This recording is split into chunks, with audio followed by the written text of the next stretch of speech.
Bonjour à toutes et à tous. Merci à ceux qui sont sur l'audio d'avoir un petit peu attendu le temps qu'on se mette en place au niveau de la salle. Donc aujourd'hui, on a pas beaucoup de monde, mais c'était un petit peu cavalier d'organiser ça un lundi de juillet, en plus en décalant la date par rapport à la date initiale. Donc merci encore plus à tous les participants. De toute façon, c'est enregistré, il y a le replay et on le diffuse, donc c'est ça l'essentiel. Et je pense qu'on va avoir des présentations qui sont assez passionnantes. Est-ce que Annabelle ou Clément, vous voulez dire un tout petit mot pour Equimetrix? Allez, je vous laisse la main et je fais la petite intro après. Vraiment 2 secondes. Donc, on est ravis de hoster chez nous ce meet-up. Donc, Equimetrix, on fait des solutions qui intègrent de l'IA. Clément et moi et d'autres font partie de l'équipe IA responsable. On essaye d'implémenter ces solutions donc, de façon responsable. Annoncer qu'on a été labellisé Label IA le mois dernier au niveau avancé. Donc, vous accueillir aujourd'hui, ça a un double effet. Donc voilà, on est ravis de vous avoir. Super, merci Annabelle et puis merci à Equimetrix d'avoir mis ça en place, y compris le petit temps convivial après les présentations. Donc en 2 mots, pour celles et ceux qui sont peut-être nouveaux sur ce meet-up et ce thème, Label IA Lab, ça fait 4 ans qu'on travaille sur ce thème de l'IA responsable et de confiance. Je vais passer très vite parce que beaucoup connaissent. S'il y a des questions, vous pouvez les poser ou me contacter après. Donc, on propose 3 outils en libre accès sur ce thème-là. Un référentiel d'exigence, de risque, de pratique et d'outils. Un outil d'assessment pour voir où on en est en termes de niveau de maturité par rapport à ce référentiel. Et puis, un label pour les plus avancés. Donc, à date, il y a 7 organisations qui sont labellisées, que vous avez à l'écran. Les tout derniers qui sont arrivés, c'est Crédit Agricole, Data Lab Group et puis Equimetrix. Donc, on vous félicite. Et puis, la communauté ne fait que grandir. Et plus l'entrée en vigueur de l'AI Act approche, plus évidemment, c'est un sujet qui monte. Je leur dirai un tout petit mot à la fin dans les actualités, si on a le temps après la présentation. Voilà, vous pouvez vous connecter un peu à tous les réseaux, pages diverses et variées si vous ne l'avez pas encore fait pour suivre un peu toutes ces actualités. Et sans plus attendre, je passe la main à William d'Equimetrix qui va nous présenter Climate Q&A. Alors, ce que j'oublie de dire dans mon intro avant de passer la parole à William, c'est que ça fait 4 ans, 3 ans et demi qu'on défriche un petit peu, qu'on essaie de structurer ce thème de l'IA responsable et de confiance. Évidemment, c'est un champ qui est vaste et qui évolue beaucoup, donc on n'aura jamais vraiment fait le tour, mais on a quand même en 3-4 ans saisi un petit peu les grands thèmes, les grands risques, les grands requirements qu'il faut mettre pour vraiment bien évaluer la maturité d'une organisation. Le thème sur lequel on va un peu plus se tourner dans le cycle qui vient de Meetup, d'évolution du référentiel, etc., c'est les LLM, les modèles fondationnels, la générative AI. Donc, ce dont on va commencer à parler dans ce meet-up aujourd'hui. On a assez peu parlé jusqu'à maintenant. Donc, on ouvre un peu le cycle aujourd'hui. On le continuera au prochain meet-up en septembre avec des présentations sur ce sujet aussi. Et ça va beaucoup nous occuper pour essayer de venir enrichir le référentiel pour couvrir un peu plus ce thème-là qu'aujourd'hui. Voilà pour l'intro. N'hésitez pas à poser des questions dans le chat. On verra si on les prend tout de suite, un peu en décalé, etc. Mais ne vous restreignez pas. Je redis que c'est enregistré aussi, c'est important de le dire. Et je passe la parole à William. Merci beaucoup.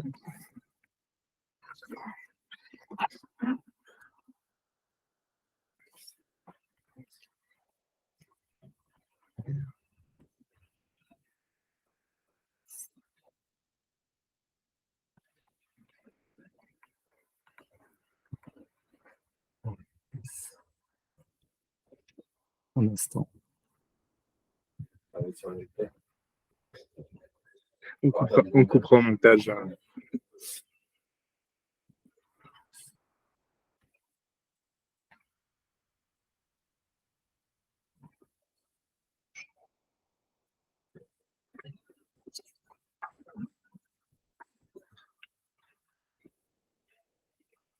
Je vais m'occuper de ça.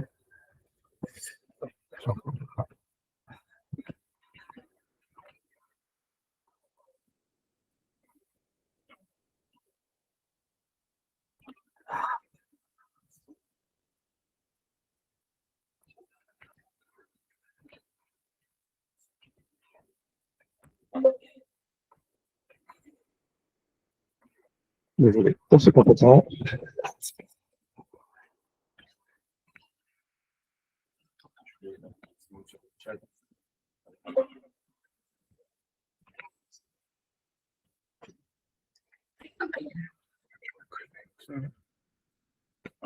Oui, c'est vrai.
Ouais.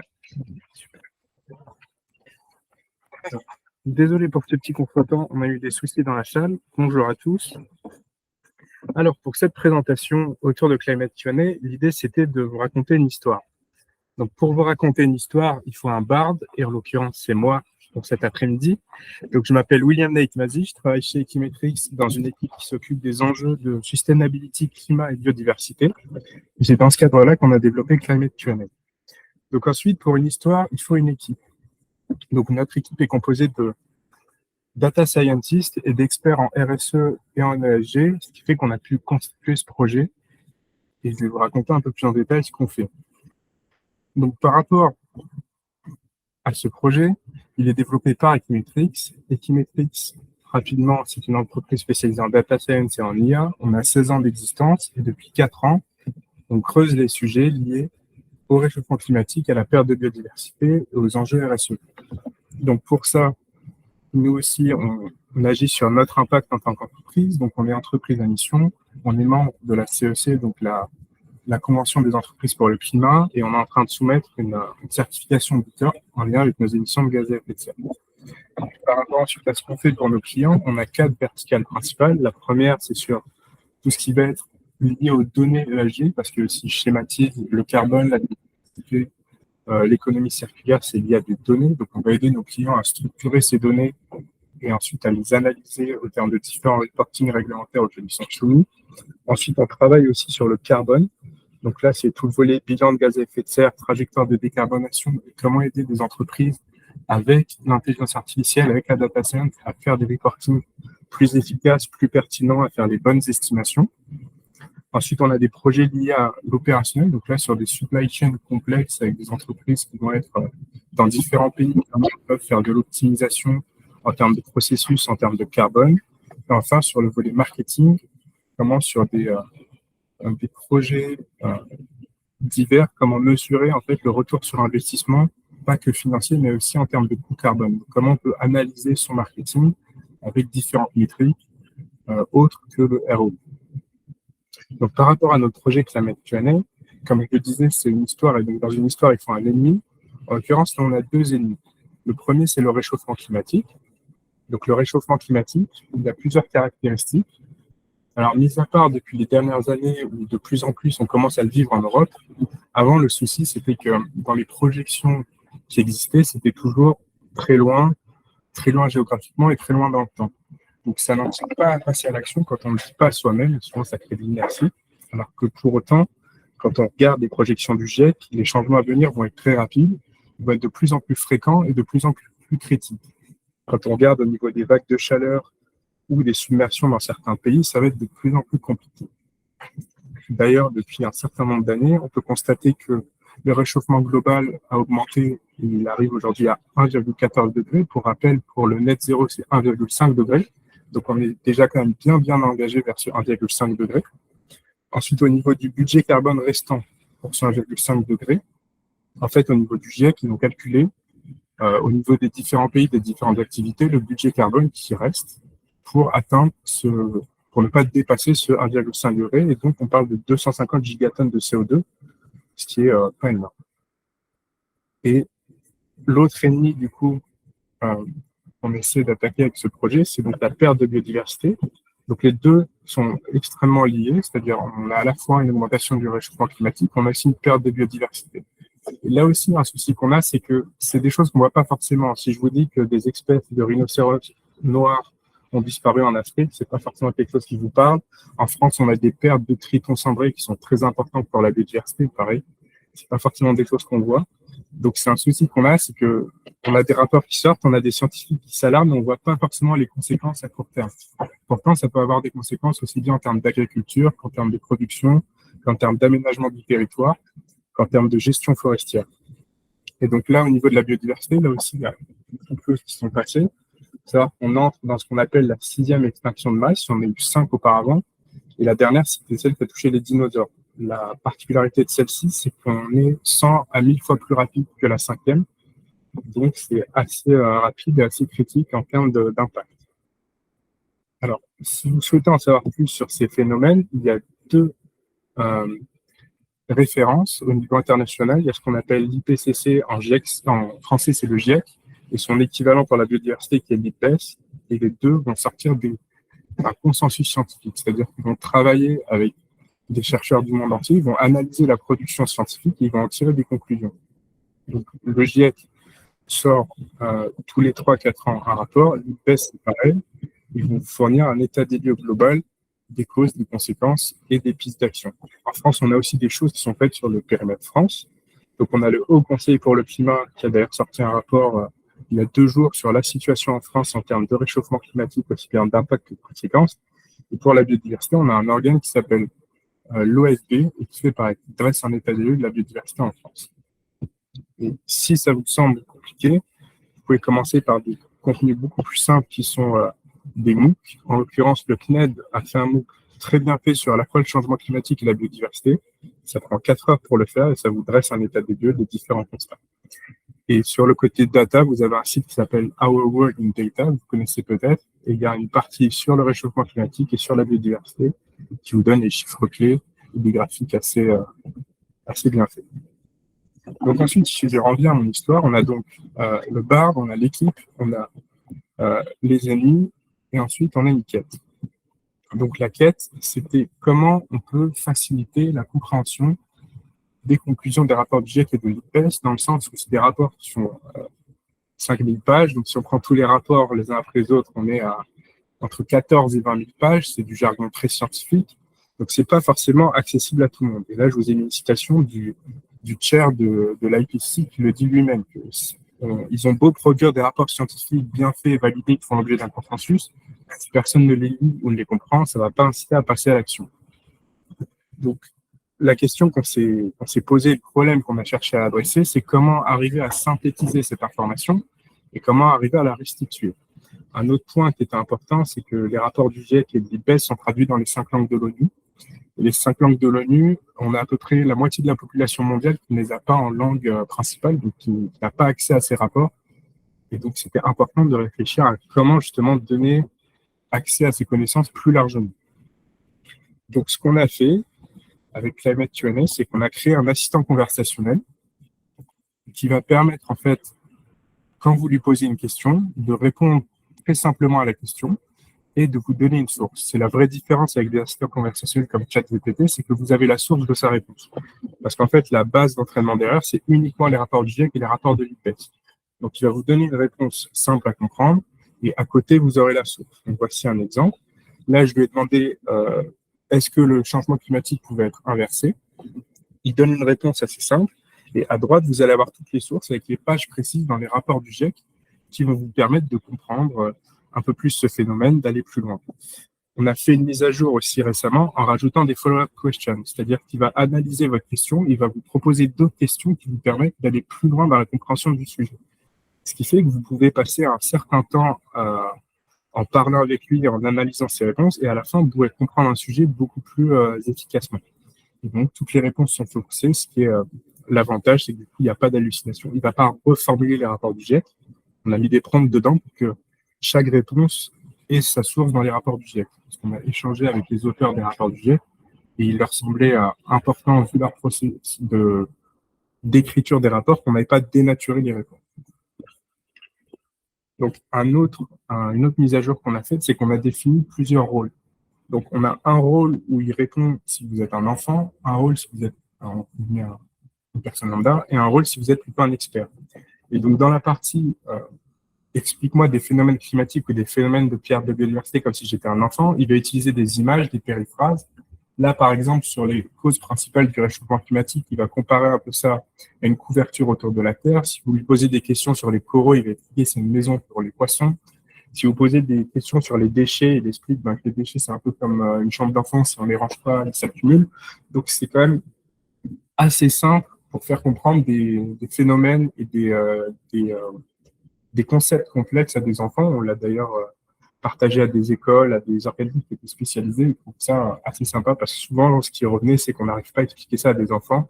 Et quand ils entendent des choses à la télé ou à l'école, on ne sait pas forcément leur expliquer. Du coup, là, on a quand même une solution assez pertinente. Après, pour nous permettre de nous améliorer, justement, d'améliorer le modèle, on a mis la possibilité de laisser un feedback. Notamment, si vous trouvez qu'il n'a pas vraiment répondu ou qu'il a répondu à côté, c'est comme ça que derrière, on va l'améliorer. En termes d'architecture et de fonctionnement, il y a deux volets. Il y a le volet lié à la question, donc on va récupérer la question, on va la reformuler dans le GPT pour que déjà elle soit en anglais, parce qu'il faut savoir que les rapports du GIEC, la source est en anglais, donc on les a rentrés en anglais. On va reformuler la question pour qu'elle soit mieux comprise par le modèle. On va vérifier que c'est des questions liées au changement climatique. Ça ne sert à rien de lui demander une recette de cuisine, il ne répondra pas. Ensuite, on passe par un retriever. Donc là, on va aller comparer cette question-là aux différents passages du rapport du GIEC plus pertinents pour répondre à la question. Ensuite, on va en sélectionner un certain nombre pour ensuite retourner dans GPT et lui dire « Tu es un expert en réchauffement climatique. Tu as ces différents passages du GIEC en source de données. Voilà la question posée. Propose une réponse simple à comprendre et renvoie vers les sources. » Et c'est là où on met les prompts pour éviter l'hallucination et pour être sûr qu'on ait toujours une réponse sourcée dans les différents rapports du GIEC. Climate Q&A, on l'a sorti il y a déjà 2 mois, donc on a eu un certain nombre d'utilisations, on a eu 13 000 questions qui ont déjà été posées, et donc on a pu faire des premières analyses pour voir un peu les questions qui revenaient, ce qui intéressait le plus, ce qui posait le plus de questions. Donc on a 35% des questions qui sont en lien avec le réchauffement climatique et les émissions de gaz à effet de serre, donc ça va être quelle est l'empreinte carbone d'un secteur par exemple, qu'est-ce que le réchauffement climatique, comment on peut agir, est-ce qu'on peut l'inverser. Ensuite, on va avoir 12% des questions sur plutôt l'hydrosphère, la biosphère, des choses en général qui reviennent beaucoup aux informations, donc sur le jet stream, sur le pergélisol, sur la montée du niveau des mers. Et ensuite, on a 9% de questions sur l'énergie, donc à la fois sur est-ce que le nucléaire, les énergies renouvelables, le véhicule sont des solutions. Et après, il y a une autre catégorie. Alors celle-là, on avait mis un peu de temps à l'analyser. Mais ce qu'on a remarqué, c'est que beaucoup de personnes posaient une question sur l'impact du réchauffement climatique dans leur région. C'est-à-dire, on avait une question, quel sera l'impact au niveau des vagues de chaleur à Marseille, à Montpellier, à Paris? Et donc ensuite, on s'est rendu compte que ça a représenté 12% des questions. Donc les gens veulent savoir ce qui va se passer autour de chez eux. Alors en termes de bardes, j'ai eu beaucoup de concurrence parce qu'il y a pas mal d'autres bardes qui ont partagé ce projet parce que c'était en fait ChatGPT venait de sortir et c'était le premier projet en termes d'IA générative sur un enjeu positif, je dirais. Et donc, on a eu de la chance d'avoir pas mal de reprises presse sur Climate Q&A, d'où aussi les 13 000 questions et l'utilisation de l'outil. Et d'ailleurs, si vous voulez l'utiliser, il y a une version sur Hugging Face où on a notamment laissé en open source les prompts et comment on a fait le projet, et une version sur climateqa.com où là, vous avez la dernière version avec la version enfant, la version expert et les follow-up questions. Donc ensuite, au-delà de ce projet, sur des enjeux climat, biodiversité, ESG, il y a beaucoup de choses qui peuvent être faites avec de l'IA, avec de la data science. Et l'idée, c'est de vous en présenter quelques-unes. Donc déjà, en termes d'impact et de réduction de la consommation, on peut faire beaucoup de choses en termes d'optimisation des logistiques, de mesure de l'empreinte carbone des différents flux et d'aller les associer à l'usage. Au niveau des consommations d'énergie en eau aussi, on a pas mal de données sur que ce soit des parcs de bureaux, des parcs d'activités, et ça, on peut les analyser, on peut appliquer des modèles pour affiner les analyses, pour faire de la prédiction. On a un projet avec une entreprise sur cette question-là, où on va aller associer des mesures d'eau dans des entreprises avec des scénarios climatiques, et on va être capable de prédire, par exemple, si dans une région on a du stress thermique, quel type d'entreprises vont être les plus consommatrices en eau. Et donc ensuite, les services publics, par exemple, peuvent mettre en place des actions pour leur demander de s'effacer un certain temps. Pareil, au niveau du plastique, il y a des cartographies assez précises des flux de plastique, et donc on peut être capable plus finement d'aller analyser ces flux et de les réduire. Ensuite, sur le volet risque physique, vulnérabilité aux aléas climatiques, là aussi, un grand enjeu, c'est que dans les scénarios du GIEC, on avait des modèles qui étaient très globaux. Et on n'arrivait pas à descendre à une maille régionale, et de plus en plus, on arrive à affiner ça, et on arrive à passer d'une prédiction globale à un scénario très localisé. D'ailleurs, dans le dernier rapport du GIEC, vous avez un atlas où ils ont un peu découpé le monde dans plusieurs hexagones, et typiquement, nous, en France, on est dans 3 hexagones différents. Donc, de plus en plus, on va être capable d'aller sur des prédictions beaucoup plus localisées, et donc ensuite de passer, d'envisager des actions d'adaptation beaucoup plus pertinentes. Et pareil, au niveau des événements extrêmes, de plus en plus, avec des modèles, on peut anticiper des événements extrêmes. Ensuite, au niveau de la sobriété, de la circularité, pareil, c'est des flux de données. Au niveau d'une entreprise, on peut très bien, par exemple, pour de la seconde main, aller mesurer ces flux de matières premières, ces flux de produits, et réfléchir aux impacts et à comment mieux implanter une logique de seconde main. Donc, aller récupérer des produits, les retransformer en matières premières et les remettre dans le circuit. On peut aussi concevoir des produits. Vous avez un mécanisme qui s'appelle l'ACV. On va mesurer en fait l'impact d'un produit sur tout son cycle de vie. En ayant des données bien précises, on peut du coup faire les meilleurs choix pour concevoir des produits. Ensuite, au niveau d'une entreprise, on peut beaucoup plus et beaucoup plus finement estimer ses impacts, aussi bien carbone que sur ses différentes empreintes. Un autre exemple de projets qui peuvent être menés, vous connaissez peut-être, c'est avec l'association qui s'appelle Data for Good, où vous pouvez, si vous êtes data scientist, vous portez volontaire, et derrière eux, ils vont vous mettre en relation avec des ONG, et ils développent un certain nombre de projets de data pour des enjeux positifs. Donc, par exemple, avec Pioneer, ils sont capables d'aller mesurer et d'aller anticiper des feux de forêt. C'est-à-dire avec de l'imagerie, de l'analyse d'imagerie et de photos, vous allez être capable de prédire assez efficacement un départ de feu de forêt. Ensuite, en ayant les pompiers au bout de la ligne, ils peuvent intervenir beaucoup plus en amont que s'il n'y avait pas cette étape-là. Open Food Facts, vous connaissez peut-être pas, mais c'est ce qu'il y a derrière Yuka. Donc, c'est une base de données en open source sur l'impact des différents aliments qu'on a. Et ensuite, sur le volet, par exemple, pêche, on peut travailler avec des associations de protection de l'environnement comme Bloom pour aller monitorer des navires de pêche qui iraient pêcher dans des zones interdites. Parce que vous avez des zones dans l'océan où c'est interdit de pêcher. Bien sûr, il y en a qui jouent pas le jeu. Et ben, en allant analyser leur position géographique, parce qu'un bateau, en fait, il a forcément un transpondeur. S'il y a un problème, il doit être capable d'être détecté. Souvent, ce transpondeur, ils vont l'éteindre, ils vont pêcher dans les zones interdites, ensuite, ils le rallument. Et ben, avec des modèles algorithmiques, on peut analyser est-ce qu'ils ont éteint leur transpondeur à côté d'une zone interdite, le temps, la durée de l'extinction, et donc on peut comme ça déduire qu'ils sont allés pêcher et qu'ils sont ressortis de la zone. Et donc ça, pareil, on peut le transmettre ensuite aux autorités compétentes pour aller vérifier ce que ces bateaux ont fait. Il y a d'autres exemples un peu plus globaux. Vous avez ClimSim qui a un modèle, en fait c'est des datasets en open source de prévision climatique. C'est dans l'idée justement de régionaliser, d'aller plus finement dans les différents scénarios. Vous avez aussi par exemple Prunae qui est une startup qui va aller compacter des modèles. Donc, vous mettez les modèles que vous codez sur leur plateforme, ils vont les compacter, ils vont réduire du coup le coût, ils vont aussi réduire l'impact carbone global du modèle. Voilà, il y a pas mal d'autres exemples. Si vous avez des questions. Ouais, j'ai une question, j'espère que le chat va entendre, sinon je le reformule.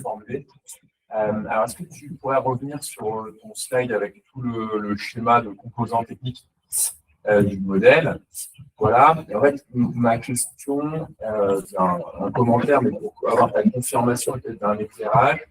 Donc, en fait, vous avez chaîné des blocs techniques, des bouts de modèles qui existent déjà, mais j'ai cru comprendre en t'écoutant que vous n'avez pas entraîné le modèle à développer de modèles vous-même. En fait, vous avez assemblé des éléments physiques. Si tu peux confirmer ça, c'est hyper intéressant et très impressionnant. Mais le résultat final donne une impression de puissance colossale. Et on voit qu'en fait, c'est pas pour minimiser la difficulté du travail, etc. Et au contraire, mais c'est qu'on peut finalement, sans avoir des ingénieurs en développement profond de niveau international, payé 5 millions par an, comme chez OpenAI, on peut faire des trucs très très puissants. Alors, la question, si jamais elle n'est pas passée, c'est au niveau de Climate Q&A, est-ce qu'il y a eu entraînement? Et du coup, comment en assemblant plusieurs blocs, on a pu avoir ce résultat? Donc oui, il n'y a pas eu de... C'est vraiment plusieurs blocs algorithmiques qui sont disponibles ou qu'on a développés. Et en les assemblant, on est arrivé à ce résultat. Et alors, je ne suis pas data scientist, donc je vais peut-être pas avoir les bons termes, mais la phase où on va retravailler les prompts et on va retravailler le modèle, c'est justement en analysant les résultats. Et ce qu'on va regarder, c'est la performance, c'est-à-dire est-ce qu'il a pu répondre correctement à une question et s'il s'est trompé, à quel moment il s'est trompé, et on va améliorer les prompts comme ça. Donc c'est pour ça qu'on a laissé un volet pour qu'on puisse avoir des commentaires s'il a mal répondu à votre question, et ensuite on a aussi différents tests où on est capable de voir à certains moments s'il a mal répondu et pourquoi il a mal répondu à la question posée. Donc c'est là où derrière on va retravailler dessus. J'ai une deuxième question dans l'enchaînement là-dessus. Donc sur la chaîne du bas, vous avez fait le travail de vectoriser les rapports du GIEC et de l'IPBES. Ouais. Donc cette base, c'est la base finale que vous obtenez avec ça. Quelque part, c'est une espèce de commun très très précieux qu'on pourrait imaginer être utilisé pour faire des tas de choses complémentaires. Est-ce que c'est quelque chose que vous imaginez, vous avez peut-être déjà publié sur une licence open source, proposé comme une espèce de commun numérique pour d'autres usages? Alors, l'outil est en open source. La base, je ne sais pas si on va la publier, mais en tout cas, on va travailler à rajouter des éléments. Parce que là, en fait, on a mis les rapports du GIEC et de l'IPBES. C'est parce que le GIEC nous a demandé d'avoir une option où on peut chercher que dans le rapport, parce qu'il y a un processus très précis d'écriture, de validation par les États. Mais on va rajouter aussi une option où vous pourrez interroger à la fois les rapports de l'IPBES, du GIEC, mais aussi des rapports, par exemple, de l'ONU, des rapports de l'IEA, des rapports de l'ADEME. Donc, une base un peu plus complète de documents sur des enjeux environnementaux climatiques. Okay. C'est une autre question. Une question. Pour vous, c'est quoi le cas d'usage un peu numérique pour utiliser le fixing en fait? Parce que je vois qu'il peut y avoir plusieurs audiences, il peut y avoir des enfants, des adultes. Enfin, comment vous imaginez l'utilisation de ça? De base, c'était vraiment si on se pose une question. Alors après, si on est expert, c'est pour, par exemple, au lieu de faire de la biblio sur 6 documents en même temps avec des contrôles F, ben, on a du coup la réponse avec les sources. Mais ensuite, on s'est dit même pour des journalistes qui potentiellement voudraient vérifier une information ou écrire un papier et pouvoir avoir les sources, ben là, ils ont tout. Et c'est vraiment dans les rapports du GIEC et de l'IPBES. Dans cette logique, en fait, de partager l'information, d'être capable de la sourcer. Ouais, en fait, le module enfant, il est apparu après. Quand on a réfléchi, quand on a eu les premiers retours d'utilisateurs, il y en a beaucoup qui nous ont dit, bah, du coup, pour les enfants, il n'y a pas quelque chose à faire. Et là, on s'est dit que ce serait pas très dur en termes de développement. Et donc, on a rajouté cette fonctionnalité-là. Vous avez donné accès à des chercheurs, par exemple, pour Oui. essayer de comprendre comment les gens utilisaient ça et quelles sont les choses qui n'ont pas marché ou des choses qu'ils auraient aimé savoir et qu'ils n'ont pas pu. Alors pour le moment, c'est nous qui analysons les résultats. Nous, on l'a donné à des chercheurs pour qu'ils l'utilisent eux dans leur quotidien et pour avoir leur retour aussi avant la sortie. Mais pour le moment, on l'analyse nous et on va publier d'ailleurs un white paper là-dessus, sur justement les réponses, les différentes catégories de réponses qu'on a remarquées et comment améliorer l'outil. Alors, on a deux questions venant du chat. Une première autour de l'amélioration continue. Comment vous comptez intégrer un peu les pouces levés et pouces bas en fonction des réponses? Ouais. Et une question autour de la fiabilité de Climate. Comment on s'assure que ça ne consomme pas non plus. Ouais. Alors, sur les pouces levés, ben là, on analyse les différents retours. Et à chaque fois, ce que je disais, c'est qu'on essaie de mesurer pourquoi il n'a pas su répondre. Est-ce qu'il s'est trompé? Est-ce qu'il s'est pas trompé? Est-ce qu'il n'a pas trouvé dans les rapports du GIEC? Est-ce que c'est la question qu'il n'a pas compris? Donc ensuite, on va prompter pour aller l'améliorer. Ensuite, sur la sobriété, donc on a mesuré, et sur Hugging Face, vous avez vraiment le détail, l'ensemble de l'empreinte carbone liée à Climate Q&A. Et donc, à l'heure actuelle, pour une requête sur Climate Q&A, c'est l'équivalent de 5 requêtes Google. Donc, on a conscience que c'est trop et on est en train de travailler dessus en améliorant le code, en changeant les prompts pour arriver à 2. Donc, une requête Climate Q&A qui équivaudra à 2 requêtes Google. Et ensuite, vous avez des librairies Python qui s'appellent Code Carbone. Vous pouvez justement mesurer ça. Donc, dans les différentes itérations qu'on fait, on le mesure et on essaie d'optimiser ces différents volets. Une autre question, il ne nous reste pas beaucoup de temps avant de passer à la prochaine présentation, mais peut-être pour avoir une réponse rapide. Donc, vous utilisez à 2 endroits de la chaîne les API de OpenAI. Combien ça vous coûte? Est-ce que vous pouvez nous donner une idée de ça? J'en ai aucune idée. Mais je sais que on réfléchit aussi à aller ensuite vers des alternatives open source. Là, c'est parce que quand on l'a sorti, on n'avait pas le choix. Il n'y avait que ça. Mais ça avance vite. Tous les jours, il y a des nouvelles choses qui sortent sur Hugging Face, donc on regarde ça aussi.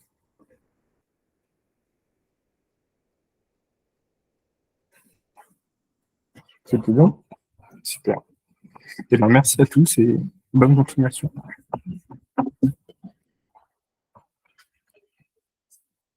Merci beaucoup, William, pour cette présentation. Puis merci pour vos questions dans le chat. Donc, n'hésitez pas à utiliser l'outil, Climate Q&A, je crois que c'est .com. Enfin, vous trouverez facilement.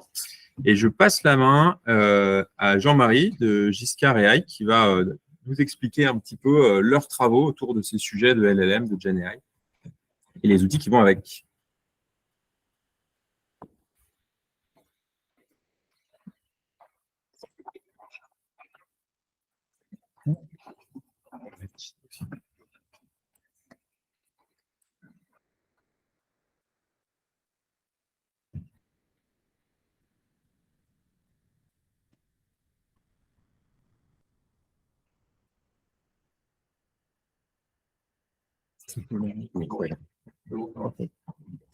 Bonjour à tous. Moi, c'est Jean-Marie Jeannetchouz et le but, c'est d'aujourd'hui de vous présenter un peu ce qu'on fait dans la startup Giscard autour des LLM et la responsabilité enfin, plutôt sur la qualité, la fairness, des contenus aussi offensifs et haineux qu'on peut voir dans les modèles LLM et comment on fait pour les traiter. Alors, peut-être un petit rappel de qu'est-ce que c'est Giscard, qu'est-ce qu'on fait. Donc, nous, on est une entreprise on produit un logiciel open source pour assurer la qualité des modèles de machine learning. En général, on travaille avec tous les types de modèles de machine learning. Et là, aujourd'hui, on va parler plutôt des LLM.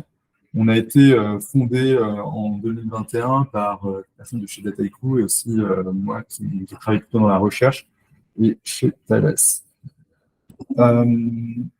Peut-être pour faire le lien aussi un peu avec la présentation d'avant, on a aussi fait le lien avec Unifest. Il y a les cofondateurs de Unifest qui sont aussi parmi le board de Giscard. Donc, en gros, pour commencer à travailler sur ce sujet, sur les LLM, il faut partir peut-être du problème qu'on essaye de gérer avec les LLM. En fait, par exemple, si on prend le cas de d'un modèle de langage connu d'un ChatGPT, par exemple, on sait qu'il y a beaucoup de garde-fous, donc on appelle souvent des garde-rails, pour s'assurer que le LLM ne parte pas dans une direction qui n'est pas souhaitée.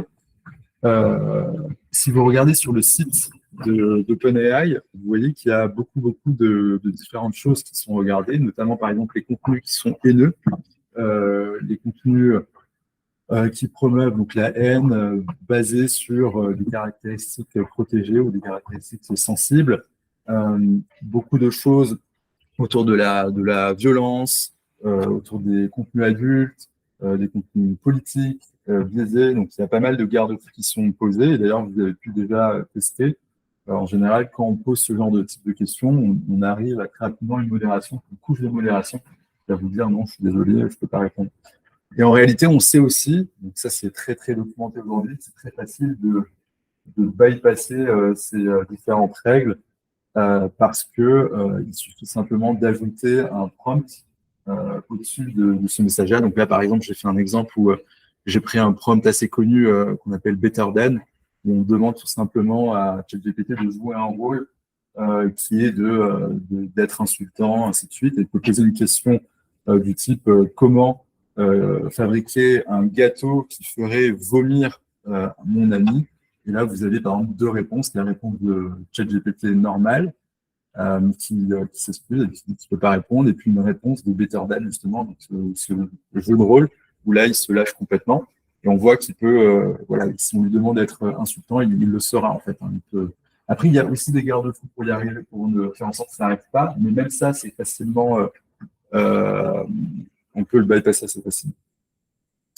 Voilà, donc on voit que bon, c'est assez facile, et notamment dès lors qu'on commence à écrire, à faire des LLM qui sont directement au contact d'utilisateurs finaux, on a toujours ce problème-là. C'est d'ailleurs le cas pour le LLM qu'on a vu juste avant, on peut facilement trouver des manières de l'attaquer, ce qui peut être dérangeant. Et de manière plus générale, parce que là j'ai parlé vraiment du côté safety, mais il y a beaucoup de choses. Donc nous, ça fait quand même plusieurs mois qu'on travaille avec des utilisateurs sur les LLM. Il y a beaucoup de sujets de régulation des LLM, notamment la première chose, c'est plutôt sur tout ce qui est contenu hors sujet, en fait. Donc je prends l'exemple d'un de nos utilisateurs qui est une boîte d'assurance et qui travaille sur un LLM qui permet de donner le taux de couverture de produits. Donc, par exemple, supposez que vous voulez assurer vos lunettes et vous voulez savoir à quel taux vous pouvez espérer avoir la couverture. Et là, par exemple, le LLM doit doit donner la bonne réponse normalement. Et donc là, on se rendait compte très rapidement qu'on pouvait avoir des sujets complètement à côté de la plaque. Donc, par exemple, on parle de lunettes et on parle de voitures. On pouvait aussi avoir des trucs plus graves, fact-checking, donc il propose le mauvais taux de couverture. Donc ça, c'est ce qui est beaucoup plus gênant. Safety, donc là, c'est plutôt des sujets dont je vous parlais, hein, donc on peut facilement le hacker de différentes manières. Et ensuite, on avait beaucoup d'autres sujets, mais beaucoup plus bas niveau, on va dire. Donc, par exemple, comment on fait pour checker que la réponse du LLM soit bien dans les clous, donc, notamment vis-à-vis du type de la réponse, par exemple. Donc, ça, c'est différentes, disons, les grandes catégories qu'on voit beaucoup. Et en fait, on sait qu'il y a une énorme demande aujourd'hui de personnes pour réussir à trouver des solutions à ces problèmes-là. Bon. Et du coup, comment est-ce qu'on fait, nous, pour trouver des solutions à ces problèmes-là? En fait, avant tout, on a une espèce de méthode. Donc là, avec ce gros schéma, d'ailleurs, qu'on voit bien parce que le format est bien aussi. On a donc du coup 7 étapes qui nous permet en fait d'abord d'identifier la source des biais. Donc c'est vraiment le premier point qui est très important parce que souvent avec le machine learning, et c'est encore pire avec les LLM, on est obligé d'avoir une approche très bottom-up, donc partir des problèmes, partir du modèle avant de remonter aux catégories de problèmes et pas partir d'une espèce de liste de catégories très haut niveau et ensuite d'essayer de les trouver dans le modèle. Souvent, cette approche-là plus bottom-up marche bien. Donc, du coup, une première approche qui est toujours très importante où on prend le modèle, on fait soit une approche complètement automatique, donc c'est ce qu'on appelle le scan, mais je vais vous faire une démo juste après. Donc, ça, c'est l'approche très automatique, mais qui a beaucoup de limites, puisque il y a beaucoup de cas limites qui sont pas génériques. Et sinon, une autre approche qu'on appelle la collaborative workshop, on met en place des interfaces et qui permet de réunir plusieurs personnes qui ont des compétences variées pour retrouver les sources de biais des LLM. Donc, c'est des choses qu'on met aussi en place. Ensuite, deuxième étape, une fois qu'on a découvert en fait les gros problèmes, ben, il faut quantifier les biais. Et là, on a aussi différents outils pour quantifier les biais. Alors ça aussi, je vais vous montrer après. Donc, par exemple, on a ce qu'on appelle des data slices. Donc, en fait, ce sont des détecteurs de toxicité, des détecteurs de contenu haineux, des détecteurs de contenu fallacieux. Donc, ce genre de choses qu'il faut mobiliser pour réussir à taguer en fait les contenus. Ensuite, on a aussi un deuxième objet très important aussi pour les LLM, c'est tout ce qui est perturbation en fait des paraphraseurs, des objets qui permettent de générer des fautes de frappe, par exemple. Donc ça, ce sont des choses importantes justement pour vérifier qu'on a invariance de la réponse face à ces différentes perturbations. Et enfin, encore une fois, alors c'est assez marrant avec les LLM parce que en fait, tous les gros problèmes qu'on avait avec le machine learning est juste exacerbé en fait. Donc la méthode reste la même, c'est juste que ça devient encore plus difficile de trouver les différents objets. Et du coup, il faut mettre en place des méthodes un peu plus sophistiquées. Mais même chose sur ce qu'on appelle les limites datasets. Ce sont des choses très connues dans le monde du développement. C'est créer des cas d'exemples sur lesquels on peut se baser pour faire des tests. Et ces cas d'exemples-là sont complètement infinis dans les LLM. Donc, il faut trouver des méthodes pour les générer, pas trop coûteuses. Donc, une fois qu'on a quantifié en fait tous ces biais, bah, il ne reste plus qu'à écrire des suites de tests. Et ces suites de tests peuvent être de différents ordres, hein, fairness, robustesse, performance, drift. Donc ça, c'est plutôt sur drift, c'est plutôt des choses très propres au machine learning traditionnel, encore que sur l'LLM, il y a aussi des concepts de ce type-là, mais sur fairness et robustesse, vous allez voir que sur les LLM, il y a déjà pas mal de choses.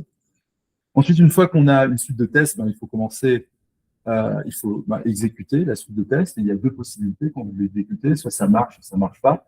Si ça marche pas, ben, il y a la question de est-ce que je me mets à corriger le modèle? Et souvent, corriger un modèle, c'est coûteux. Donc, il y a toujours la question de est-ce que je n'investis pas dans de la surqualité? Donc, il y a un problème de priorisation à mettre en place au début.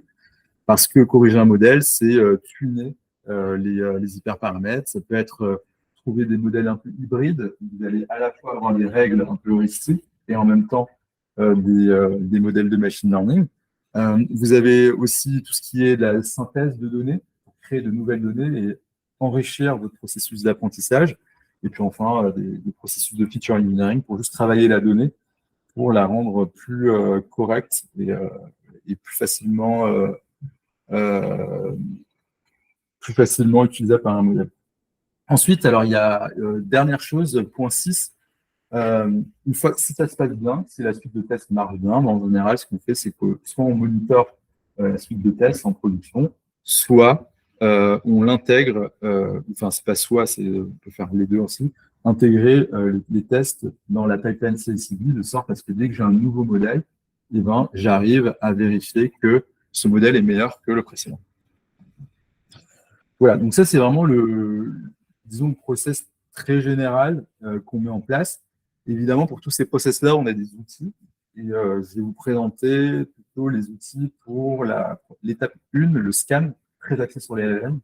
On ne fait pas que les LLM. Et sinon, je vais vous présenter aussi un peu l'étape 2 sur les objets, notre catalogue, et un petit peu l'étape 3 aussi. C'est parti, je vous présente un peu ce qu'on fait là-dessus. Alors, commençons par le scan.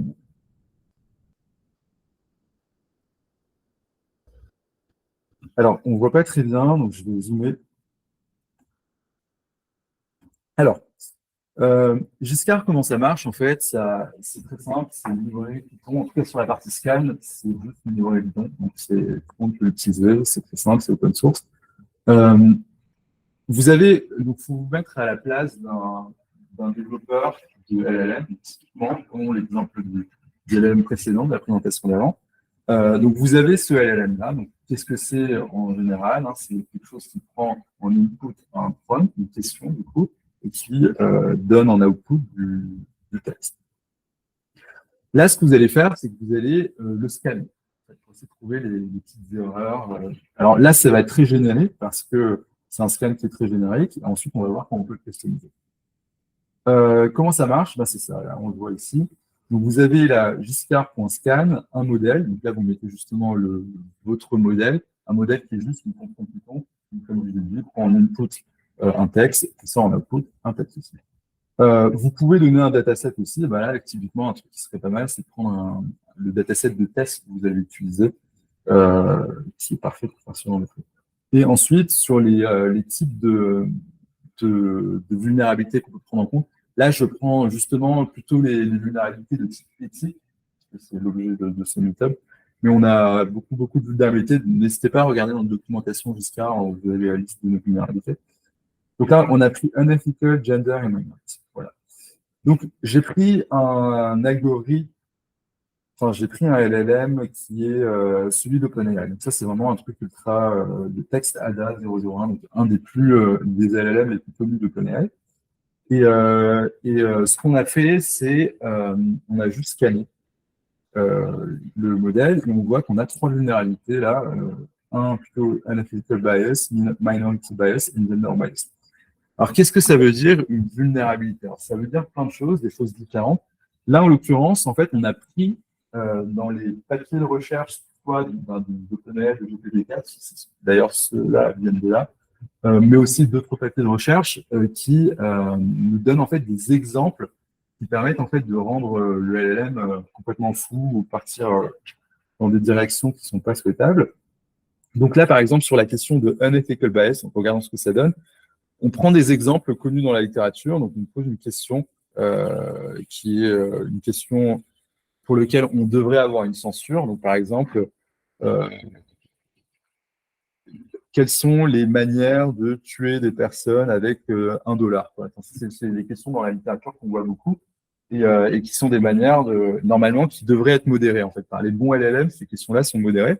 Et par exemple, sur ces questions-là, on se rend compte que ce LLM en particulier qu'on est en train de scanner ne marche pas parce que là, il propose une réponse, comme vous le voyez ici. Voilà, alors de ce type-là, des exemples de ce type-là, on en a plein et on va un petit peu envoyer au LLM et qui permettent de voir là où il y a des vulnérabilités. Bon, il y en a d'autres, des vulnérabilités de ce type-là. Par exemple, de poser, alors plutôt s'intéresser à la question de la neutralité.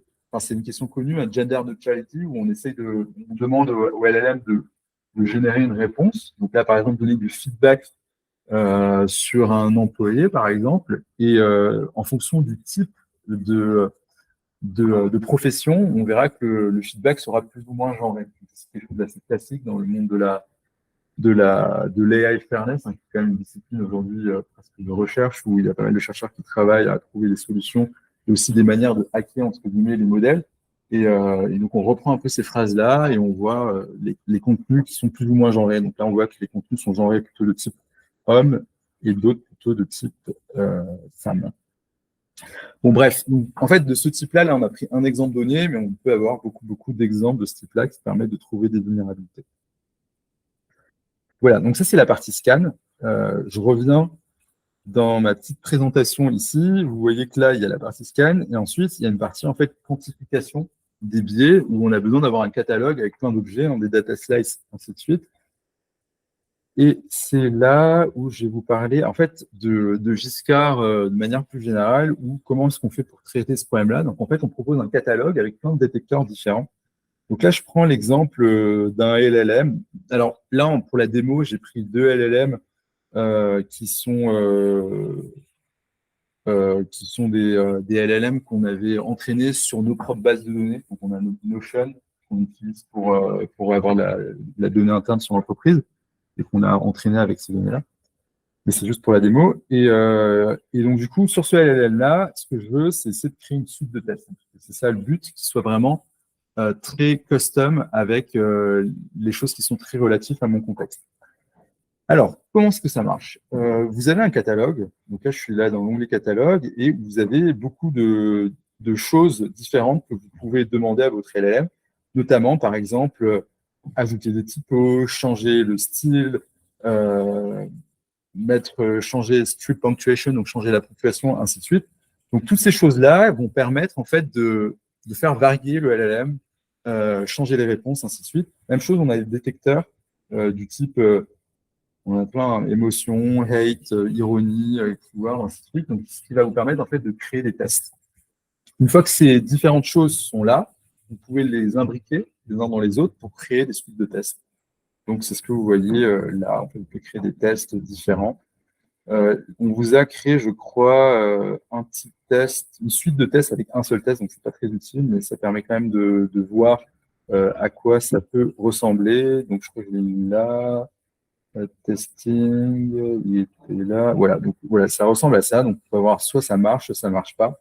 Et ça va vous permettre de voir, voilà, en général, on construit 200, 300 tests de ce type-là. Vous pouvez exécuter au fur et à mesure de votre développement de votre LLM. C'est super utile. Souvent, ce qui est utile dans ces tests-là, c'est quand vous êtes dans une phase où vous voulez améliorer votre LLM, un peu comme le projet précédent, où on avait besoin d'améliorer les prompts en fonction des réponses. C'est bien à un moment donné de décrire une suite de tests qui vous permet en fait d'avancer dans le bon sens. Voilà, voilà. Donc là, j'ai parlé de la suite de tests, des choses là sur lesquelles on travaille encore aujourd'hui sur les LLM. Donc déjà, le LLM scan, c'est quelque chose qu'il faut toujours réactualiser parce qu'il y a toujours des exemples qui ne marchent pas. Ensuite, on est en train de travailler aussi à des manières de générer des tests automatiquement, ce qui est super important aussi. Et on travaille encore aujourd'hui sur le catalogue, à trouver à enrichir ce catalogue pour que les suites de tests se créent plus facilement. Donc, si c'est quelque chose qui vous intéresse, n'hésitez pas à regarder dans nos documentations. Voilà. J'ai fini mon côté. Oui. Merci beaucoup, Jean-Marie, hyper intéressant. Moi, j'ai une question pour essayer de comprendre un peu ta vision de vers où on va avec tout ça. Mon point, c'est que, comme tu l'as montré sur ton grand schéma, une fois qu'on a trouvé plein de problèmes, on peut se poser la question de est-ce que ça vaut le coup de bien corriger le modèle ou pas, ou de réentraînement, de tricks, on va parler de journée, etc. Et on se dit que quoi qu'on fasse, on va continuer à en trouver des problèmes. D'abord, on va continuer à améliorer probablement les techniques de test, donc on va toujours aller plus loin dans les limites de ce qu'on peut soumettre de l'ALM.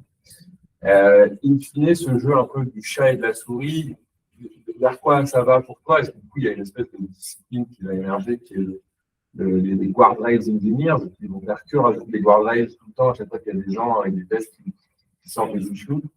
Comment tu vois le truc? D'ailleurs, c'est une bonne. Le guardrail engineer, en fait, si on regarde les papiers aujourd'hui d'OpenAI, ils ont une énorme section où ils parlent vraiment du recensement un peu de tous ces exemples qui font, faire partir le LM en briques. Donc, aujourd'hui, ça commence vraiment à devenir ça. Mais après, si on prend plutôt l'exemple du machine learning traditionnel et sur cette question de comment on fait pour prioriser, moi, de mon expérience, je sais que c'est une vraie question. Et souvent, il me semble mais que les data officers se préoccupent beaucoup de ce qui est mandatory. En fait, et souvent, on nous pose la question, mais en fait, là, il y a beaucoup de problèmes, mais j'aimerais bien juste me focaliser sur ce que je dois faire. Et ça, c'est quelque chose qu'on nous pose souvent.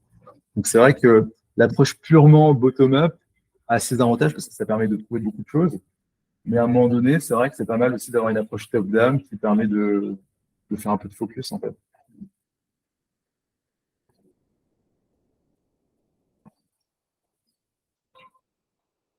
Est-ce qu'il y a des éléments dans votre ensemble de librairies ou dans votre méthode pour essayer de trouver des critères pour objectiver, je ne sais pas, mais faire le tri entre ce qui est de l'ordre de problème qui fait que c'est un peu gênant si on expose l'outil à un public qui n'est pas le bon, de ce qui n'est pas forcément catastrophique, de ce qui est vraiment un problème parce que ça va impacter le process métier qu'on essaye d'améliorer avec lui.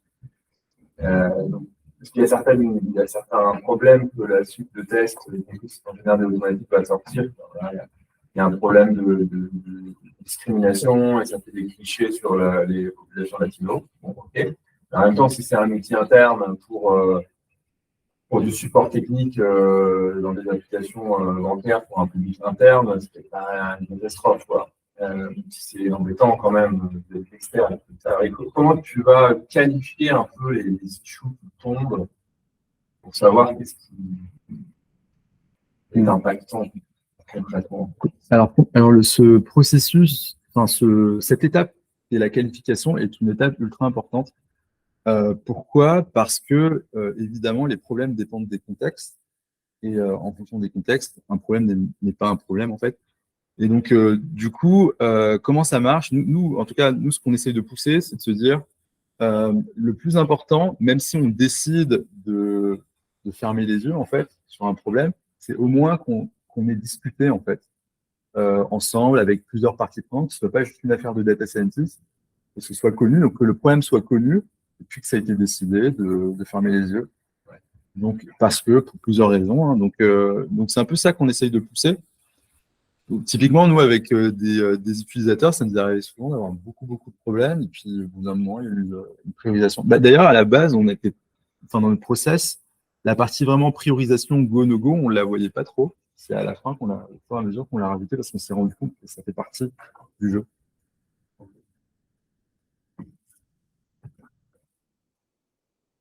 Moi, je regarde là en même temps, c'est 6h05, donc on est quasi pile poil. Si tu as d'autres commentaires à faire, Ouais. On va prendre la main pour conclure. Okay. On va pouvoir aller discuter ensemble Au petit temps convivial après. Bon, merci à toutes et à tous d'avoir écouté ce meet-up. Merci à William et Jean-Marie qui nous ont fait les présentations, et Equimetrix qui a tout organisé au niveau de la salle. Il y avait 2-3 petites actualités qu'on aime bien donner en général à la fin du meet-up. Et là, je vais aller vraiment très vite parce qu'on a un petit peu dépassé. Puis on aura l'occasion de faire des communications. 2 points juste à dire auxquels je pense. Vous avez peut-être vu que l'AI Act a été définitivement voté au Parlement européen. Donc, ça ne veut pas dire que c'est la fin du parcours parce qu'il y a encore une étape qui est d'avoir un texte commun avec les autres composantes de l'Union européenne, que sont le Conseil européen et la Commission. Mais c'est une étape assez importante, et donc ça veut dire qu'on se dirige quand même assez bien vers une adoption définitive avant la fin de l'année. Et donc, du coup, voilà, on a une vision du calendrier qui est un petit peu plus précise, sans doute 2 ans de période de grâce comme le RGPD, donc début d'application, début 2026. Donc, on a toujours de l'avance dans cet écosystème auquel on participe ici, mais ça commence à se préciser. Ça, c'est la première info. La deuxième info que je voulais partager, c'est que donc vous savez que dans l'ensemble de ce qu'on propose, il y a ce label IA, qui est a priori le premier et pour l'instant le seul label intelligence artificielle responsable en France. Les équipes de la stratégie nationale pour l'IA, qui sont hébergées au ministère de l'économie et des finances, vont nous réunir, ainsi que d'autres porteurs de labels qui sont en projet au mois de juillet pour discuter un petit peu de les différents positionnements, comment on amplifie ça pour que les labels français puissent rayonner dans le cadre de l'AI Act au-delà des frontières de la France, donc sur le reste de l'Union européenne. Et voilà, d'autres éléments d'échange. Donc, pourquoi je dis ça? Parce que c'est intéressant qu'il y ait un regard un peu institutionnel, qui était un de nos buts, que ce travail puisse être institutionnalisé petit à petit, au moins dans le regard qui y est fait, pour vraiment qu'au moment de l'adoption de la mise en pratique de l'AI Act, il y ait un rôle important. Et aussi, surtout, pour que vous puissiez éventuellement nous envoyer des questions, des idées, des positions qui vous semblent importantes et qu'on peut essayer soit de relayer, soit de poser des questions, au moins de capter des infos pour pouvoir vous rendre compte un peu des points qui seront discutés dans ce type de réunion. Voilà, j'en termine avec les actualités. S'il n'y a pas de questions, on va aller avec celles et ceux qui sont là en présentiel discuter autour d'un petit verre. Et puis, on vous dit à très bientôt pour celles et ceux qui sont en visio. Et je coupe le recording et j'arrête.